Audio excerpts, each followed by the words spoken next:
L'idée d'Abacode, je pense qu'en tant qu'individu, on est ultra choyé de pouvoir avoir joué au basket autant d'années que ça, d'avoir joué au basket depuis qu'on est tout petit.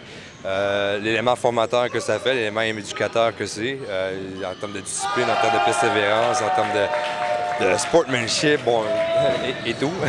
Donc, je pense que c'est quelque chose qu'on réalise pas, mais qui est ultra important et qui contribue beaucoup à ce qu'on devient dans la vie. Puis bon, mais on a dit, ici, il y a beaucoup de ressources qui sont déjà disponibles. Je pense que ça serait bien de faire ça quelque chose pour les enfants qui sont encore moins fortunés que ce qu'on a ici. Donc, on a décidé de fonder cet organisme-là pour développer le basket en Afrique. On est venu quand on a fini notre cégep, et puis on voyait qu'on allait moins jouer au basket, et puis on voulait continuer à évoluer là-dedans. Puis, dans le fond, on a eu cette idée-là, ça nous permet de continuer dans le basket, faire d'autres choses, mais donner la chance aussi à d'autres qui ont moins de chance que nous de pouvoir jouer au basket, puis de grandir là-dedans, d'avoir une éducation autre que ce qu'on peut avoir à l'école. Dans le fond, moi et Nicolas, on se complète très bien.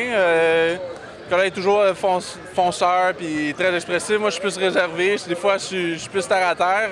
Il est peut-être plus réaliste des fois, mais à deux, on réussit très bien à balancer ça, puis c'est le fun. Est-ce qu'il y a des endroits spécifiques que vous visez? On y va petit pas par petit pas. On commence en Ouganda, où il y a des cofondateurs de l'organisme qui est originaire d'eux, puis en fait, il vit là-bas. Donc, c'est un Robert Kibaya, c'est un gars dans le milieu humanitaire là-bas. Comment vous êtes entré en contact avec ton partenaire, le cofondateur en Ouganda? Notre fondateur en Ouganda, on est rentré en contact par l'entremise d'un ami qui a passé 3 mois au total dans un organisme qui s'appelle World Campus au Japon, qui est là pour former les jeunes individus. Donc, essayer de faire des cliniques, essayer des rencontres avec le président, des rencontres avec des CEO de compagnie, essayer de voir tout ce qui se passe. Donc, lui, dans le fond, c'est là qu'il était. On a correspondu avec ce gars-là pendant longtemps. On a fini par aller en Ouganda en été 2008 pour regarder, premièrement, on avait un plan. Est-ce que ce plan-là était applicable? Comment on l'appliquait? Comment on le modifiait? Parce qu'évidemment, les réalités du terrain, il faut nous ajuster en fonction d'eux. Donc, bon, on a fini par dire OK, go, en termes de besoins, c'est là. En termes de plan, on a eu l'appui de plusieurs institutions, la Fédération ougandaise de basketball, on a eu les commissionnaires de sport, le ministère de l'Éducation et du Sport, avec qui on a une entente pour cet été, des écoles secondaires, beaucoup de groupes qui pouvaient nous diriger dans nos idées. Cet engouement-là qui est déjà présent, de le renforcer un peu, essayer d'encadrer les jeunes dans tout ça, trouver le staff pour qu'il y ait une durabilité dans le temps. Donc le but, c'est pas que nous, on dirige ça, mais c'est que c'est soit dirigé par des Ougandais pour cette branche-là de notre projet. Vous êtes ici au tournoi Abacode. J'aimerais savoir pourquoi vous êtes venu supporter la cause. Premièrement, honnêtement, c'est parce que Nick, c'est mon ami. Deuxièmement, la cause, l'Afrique.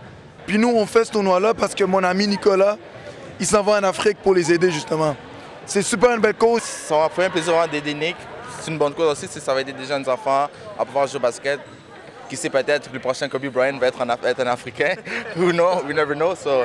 On s'est entendu avec une école là-bas, essayer de retaper le terrain qu'ils ont déjà, mettre ça beau, droit, selon des standards assez corrects. Et puis, essayer d'organiser des camps, des ligues ou juste des matchs, des scrimmages. Nous, on veut organiser ça, mais on veut surtout essayer d'impliquer des gens locaux.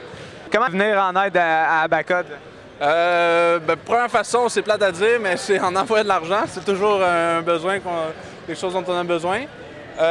Sinon, participer à nos levées de fonds, mais aussi on essaie de ramasser des vêtements qu'on peut redistribuer là-bas aux jeunes qui n'ont pas nécessairement les moyens de s'acheter des souliers, des shorts et des jerseys. Sinon, nous écrire. Si on est ouvert aux propositions. Des fois, il y a des gens qui nous proposent quelque chose, un projet. On est toujours ouvert, donc allez voir sur notre site www.abacode.org.